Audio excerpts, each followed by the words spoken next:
Thank you. And let me just say, it really is a pleasure to be back in this seat, sitting with people who understand the value of this practice.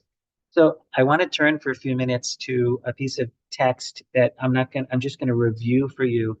It's from last week's Torah portion, when we find Jacob, the patriarch, totally spinning out of control in a way that is shocking and surprising. He's at his lowest ebb. This is the context. His sons have just returned from Egypt with provisions, but without their brother Shimon, who is being held in Egypt as a hostage. And Shimon won't be released unless Jacob agrees to let Jacob's favored youngest son, Benjamin, go back to Egypt with the brothers, and then they can all come home and have food too. But it's a tremendous risk. And Jacob, the same Jacob who once fought an angel and survived, is totally paralyzed. He's totally paralyzed by grief and by fear. He spins out of control and he cries out, "It is always me that you bereave. Joseph is no more. Shimon is no more. And now you would take Benjamin? These things always happen to me," he says. And then it gets even worse.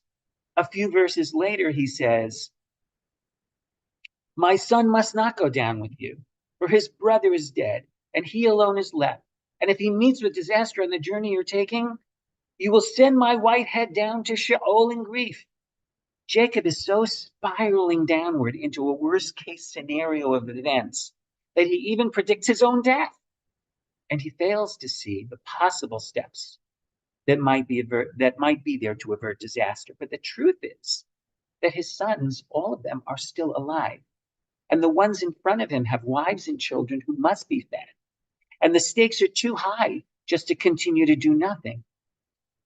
So it's Judah who is able to effect a change in Jacob by drawing him to his attention to what's actually happened right now, to the need at hand, and most importantly, to the fact that Jacob is not alone in this. Judah says, "You have to trust me, but I will have Benjamin in my care, and I will do everything to protect him. He will be my responsibility." And I think it's this, the fact that Jacob is shaken into a sense that indeed, even in the worst case scenario, he's not alone. He's connected to Judah, and through Judah to a web of other things and being around him, that he's able to see what's true. He's able to jump into action, which he does. He creates a plan for them, how they should approach the Egyptian. And in the end, he says, "This is what you have to do. The in shachalti, shachalti." And if I'm bereaved, I'm bereaved. He returns to a sense of what I'm going to call bitachon, the sense of trust and faith. Not that things are going to necessarily turn out the way you want them to, but the trust and faith that you can get through whatever it is that's going to happen. My mother used to put it this way. She'd say, "Everything's going to be all right. And even if everything isn't going to be all right, it's still going to be all right." So this is where Jacob is returned. And he's returned because he knows he's not alone. We've all been traumatized like Jacob in these last couple of months more than usual. And so what I'm going to invite us to do for the next few minutes is to enter a practice of chesed, of loving kindness, to remind ourselves that we are deeply connected to people and to forces way beyond us, to the universe. And in that connection, in that love, the constriction of pain, there's no place for it anymore. The constriction of fear can disappear, or at least be lowered and lessened, controlled, because of the expansiveness of chesed, of loving kindness and connection. So I'm going to invite you to find a place in your seat,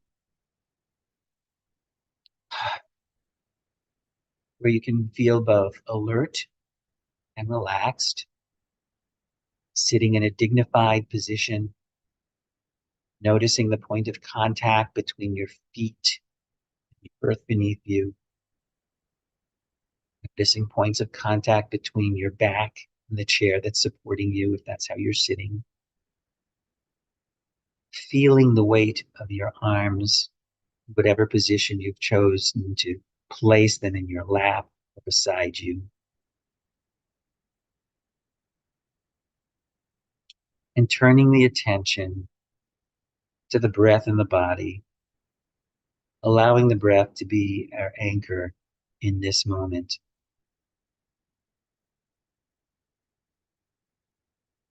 Noticing the breath just as it is.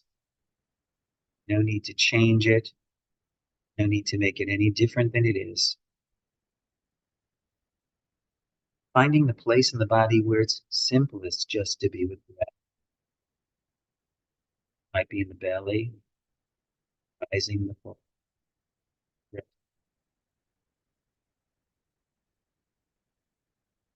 Or it may be for some of you the chest, the expansion and contraction of the chest.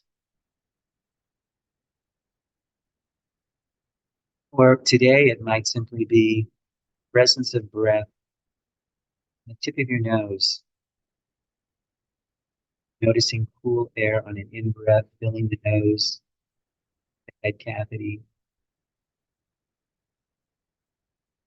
warmer air flowing out.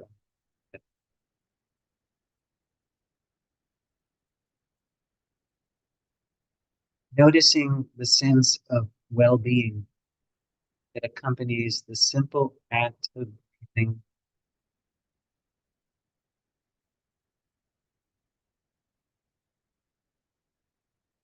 aware that your in-breath and your out-breath is part of a cycle much larger than you.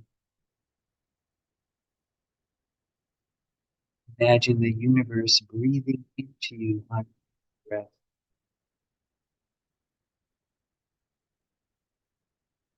and you breathing out into the universe on an out-breath.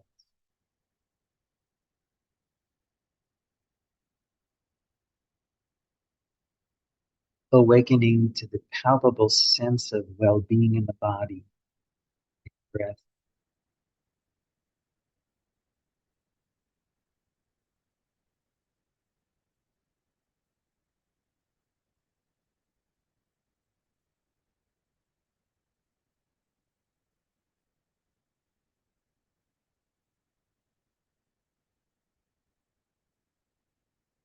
I invite you to direct that breath towards the region around your heart.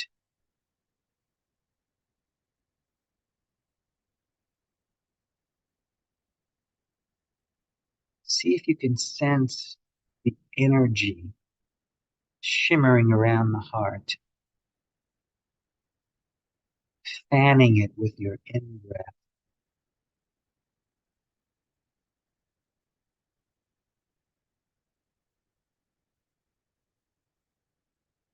Cultivating a felt sense of chesed, a deep connection,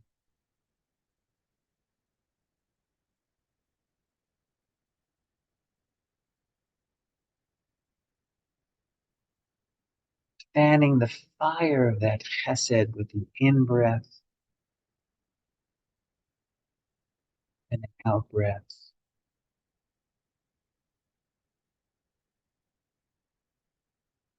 Feeling the felt sense of loving kindness,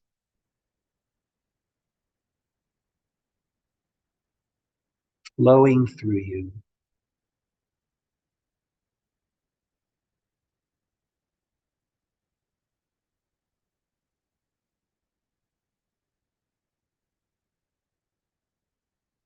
I invite you to pick a phrase that resonates you. It could be Ahava Rabba Ahavtanu,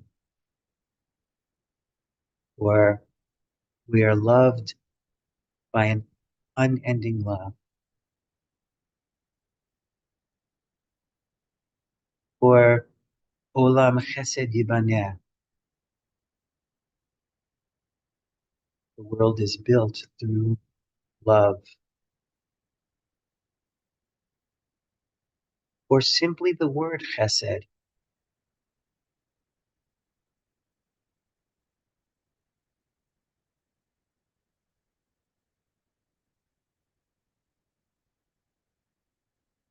And gently say that word or phrase on an in-breath,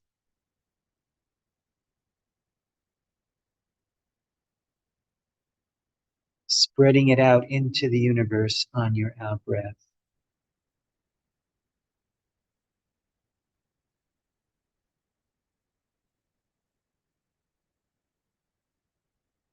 We are loved by an unending love,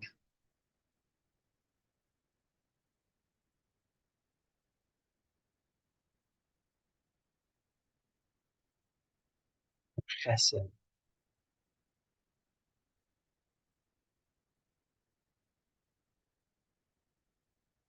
or ahava.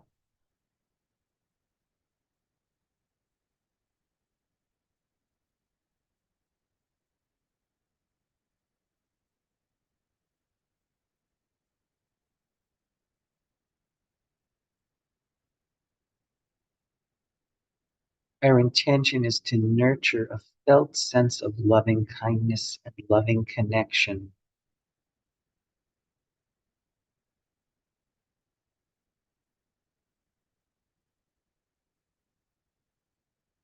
sense of being held by that love.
Ahava Rabba Ahavtanu.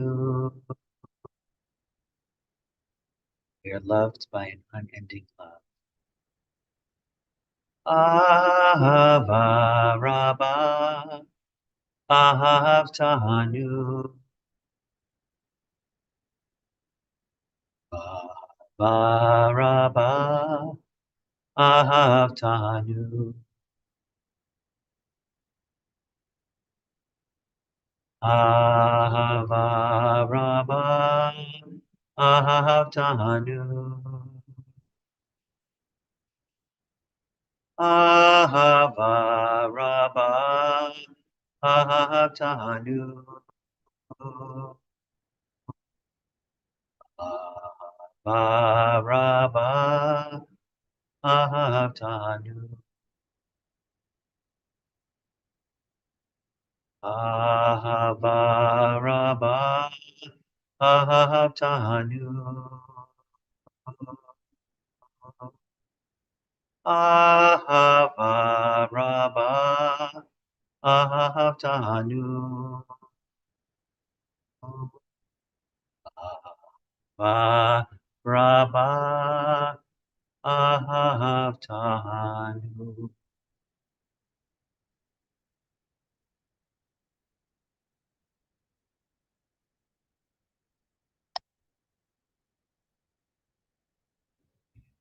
Thank you, Dan. Such a beautiful teaching and practice. Friends, let's turn now to Kaddish Yatom, Mourner's Kaddish. If you're in the period of mourning, if you're marking a yard site, the anniversary of a death, or if it's your practice to say Kaddish at this time, I invite you to unmute and to rise in body or in spirit. And the community will join in responding and in loving support. Gadal, Gadal,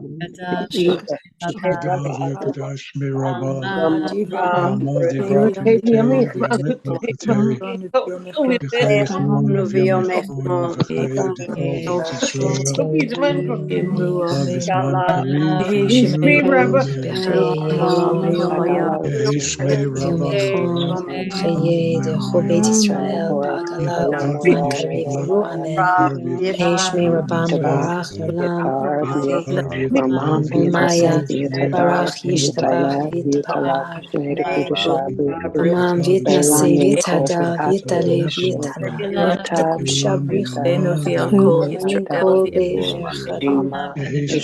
Dad Ada Amin Manal Marvin Ruamen Ejlama Rabamin Shmaya Enu Vekois Rabin Ruamen Shalom Mav Ruya Shalom Aleinu V'Ko Yisrael V'Ko Yoshvei Tevel Yivinu Amen. Amen. Al Kol Yoshvei Tevel. Amen. Amen. Amen. May their memories be a blessing. May all mourners be held in loving comfort. You can continue to put names of those you're thinking of today in the chat. And again, I want to mention Mark Shamaria, who sponsored today's sit in memory of his mother-in-law, Zena Joy Fiddler. Thank you for honoring her by bringing her presence and your support to our sit today. And thank you to all of you for being here. Thank you, Dan, for such a beautiful teaching. And thank you, Jet, for holding the tech space so beautifully. For those of you who are leaving now, I want to wish you good health and blessing. And for those who are staying, I invite you to put any questions in the chat with the word question in bold. And there's also opportunity for reflections. So I have a question from Laura first. Would you please say a bit more about the constriction of pain and fear, about how that can be lessened by chesed? So I had something very practical happen to me in Israel in October. We had longstanding plans to fly to Israel for the birth of a grandchild. And then October 7th happened. We kept our plan anyway and flew on October 11th. While I was there, I noticed in my first few days in Tel Aviv, where I have two children living, spouses and now grandchildren as well, um, I found myself feeling very much afraid. Not afraid for myself, but afraid for my loved ones, afraid for them, especially afraid for my son who had been called up on October 7th to military reserves. And I discovered that I made a decision that I realized how panicky I was feeling and how constricted I was feeling because the emotion of fear is a very constricting emotion. So I made a decision that if if the root of that fear is really in love, because I'm afraid for these people who I love so much, that maybe if I lean into the love, there would be less room for the constriction of the fear. And I discovered that that was really true. Um, yes, we can hold different emotions at the same time, but it's also true that chesed, loving kindness, is the most expansive of our emotions. It's the ground of being, as it were, in a feeling sense. And so I discovered that if I could lean into the chesed, into my sense of love for these people, for all people, then the constriction was lessened. It's as if there wasn't space in my heart for the constriction to take up so much space because the other was so expansive. So that was my own personal experience, and I'll go with that. Beautiful. I wonder if you can, I want to stay a little longer in the constriction, because I find in my own practice, the more intimately I know the textures and feelings of the constriction, the more it doesn't just cycle me into freaking out about it, but I can dwell there and be with it, as well as what you're guiding so beautifully in, connecting with all the expansion that's right there. And I love the way that you highlighted Jacob's experience, his initial reactions of, first of all, why me? This always happens to me. And maybe if you can say a little more about that voice, and any of the other details that you were lifting up about what does he get locked in? If you can say a little bit more about that and why those feelings cause us to forget the love that surrounds us, that's right here all the time. Right. So there are a couple of things going on there that you pointed out, Miriam. One is that the sense of constriction is something that we don't actually have to rush to banish, but the sense of constriction of fear, if we bring our practice to it and are mindful of the constriction, we recognize that the constriction is only a feeling. It's only something that's passing through us. It may be painful. It may feel bad. We may feel the constriction in our body, and it may be keeping us from acting wisely the way it was for Jacob. But once we bring our mindful attention to it, we can and bring a kind of a peace and a calm to what's happening in this moment. Then yes, we can see it, and we can recognize, for example, what are the things in my life that triggers that? And then I can have compassion on myself for that trigger. Say, oh yeah, I know that story. It's always going to produce fear. It may never stop, but I know it's just one of my stories. It is not, it doesn't consume me or own me. It's just a story. It's passing through me in this moment. I can give it its attention. I can even give it my compassion. And on its own, it will lessen and dissipate and know its place until it's displaced by some other emotion or happening or whatever that is an awareness that takes its place in their body. So that's really true. And I think that's really important. The other thing is, about Jacob, I'm fascinated by this scene that he's so spinning out of control. And this is a Jacob who has an incredibly intimate experience with the divine. He knows what it's like to sit with the divine in times of trouble and distress and to draw on that and to be expanded and to pulled out of that. And yet, it's so easy, any of us, to lose that and to go into this why me mode. So there's a connection there that I don't completely understand. Maybe I say something bad at Miriam, but the connection between the ego and the fear, why there is that connection. But there certainly is. The constriction allows somehow space for the ego to just like take over for a little while. And the key is for us to know that it's only for. Mm-hmm. Oh, that's great. In what you just said, I find it so helpful that you're instructing us not to make enemies out of our places of constriction. All the different ways that we want to push away. It feels uncomfortable. I don't want this. I don't like this. As somebody wrote in the chat, that might be about anger as well as fear, as well as pain. And the why me is a way of being enemies with it. Fighting against, this is what is, and I don't want it, and I don't like it, and I'm a victim. And instead of, as you were just suggesting, that we actually have the option of softening in relationship to it. Because if we can soften in relationship to it, then that very process of softening to it becomes our teacher, in being able to provide compassion to ourselves. Compassion to ourselves for having these deep-seated stories, triggers, emotions, which will arise and which will be unpleasant. And sometimes they arise for very legitimate reasons because there are terrible things happening to our loved ones or to ourselves. But nonetheless, there's still just that same story that's been there, that we've been there, we've seen it.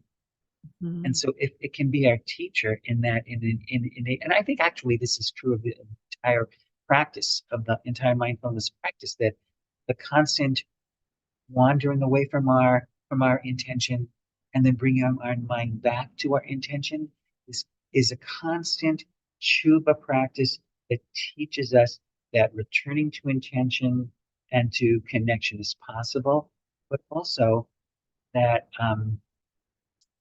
the stories that hold us down or that cause us our minds to get lost, we can have compassion for them. It's a compassion practice. It's a Chuba practice. That's so helpful and feels so kind toward our difficult experiences. And Ricky actually wrote in the chat that maybe he's exhausted. Jacob has had so many challenges in his life. And Ricky also wrote, isn't that what we're all feeling now after 70 days of this very painful reality in Israel and Gaza? How it can wear down our capacities for compassion. So that's really so valuable to acknowledge and to make room for. I want to turn, you gave us such a beautiful range of practices to feel into compassion. And you lifted up Judah stepping forward. And so one way that we expand is by being in relationship. And you were talking about how Jacob really felt so alone. So there's relationship there. And then you also guided us so beautifully in connecting with our own breath and the breath that is all breath. So from our direct embodied experience to something that is intimate in us and also that we share widely. And then you also gave us the practice of words of prayer, whether it's ahava rabbah, we are loved by a limitless love, or olam chesed yibaneh, the world is built from love, that we have in Judaism these prayers of chesed, of expansiveness. And I'm wondering if you can say a little bit about your own experiences and practice with working with these different dimensions, and what helps you connect with that quality of vast love. Well, I think that there are certain phrases when I start a tefillah session that I want to begin with, to begin to help for me to cultivate that sense of connection. And sometimes what I'll do in prayer is to allow my eyes to just gaze over the words of a tefillah or of a song, and to see which are the words, the single word or phrase that is begging for me to pay attention to. And I find that really, really, really valuable. For me, the key in my personal prayer life is just to slow the whole thing down. And because on the one hand, I understand like people who pray very quickly and ritual, and I have trouble keeping up with them, that there's a mantra effect there that's very powerful. And I respect that. And sometimes I'll use that mantra effective prayer. It's a very effective tool, but I prefer a mindfulness tool of slowing down, paying attention to which of the words, the phrases, or even a bit of melody that's going to touch my heart and give me something that I need. And also sometimes that helps by what I said as an intention before prayer, rather than simply going into praying. But I might set an intention that the goal of my prayer today is to be more open-hearted than I start the prayer. So I may feel that's really what I need. I'm feeling closed, and I need to feel more open-hearted. Or sometimes it may be the goal of my prayer right now is to look for those prayers and those phrases and experiences that are going to make me feel more grateful. Or it's, may I use the gratitude that I cultivate in prayer so that at the end of the prayer, I'm more open to the question of, what does the universe demand in response? What's my response to the word? What do I owe back? Because I'm so grateful. So those are some of the intentions that I might actually specifically set for myself before I begin to pray. And usually then the prayer is a slow down, looking for the words and phrases that get me. Beautiful. And I want to take that into my own practice, both the intention before praying and how you meet the words themselves. And just as you were speaking, and you were talking about the words and feeling them, it also came right into my body, the fact that the words of prayer that we use have been shared through generations. And so it gave me the image of all my ancestors kind of having my back, that as I say those words, they're with me. So that connects with what you were saying earlier about relationship and about Jacob and Judah reaching out and speaking to his father and saying, I'll hold this with you. I'll actually take responsibility for this. So it's not all on you. And I think so much in our, I don't know, contemporary individualistic way of being, we think it's up to us it's all on us. Or some of us collapse into a sense of, I'm helpless and I can't do anything. And both of those are ego. I'll take everything, or I can't handle anything. And you remind us so beautifully that we have each other, and we have our ancestors, and we have these words, and we have practice, and we have community. And that's so helpful. It's interesting too, because on the one hand, I love sitting alone in space and practicing, if I'm meditating. But when I pray, I'd rather be in a room of people. There's something that I draw from just the presence of other people who are seeking. I don't know what it is they're seeking, but they're there. So they're seeking. And the sense of connection to real people in real time enhances that for me very much. So beautiful. What a perfect note to end on. So thank you again so much, Dan, and thank you everyone for being here. Speaking of community and connection, you can take a moment to unmute, to look at each other's faces. What a joy that we get to do this together. Thank you all for being here. Many blessings.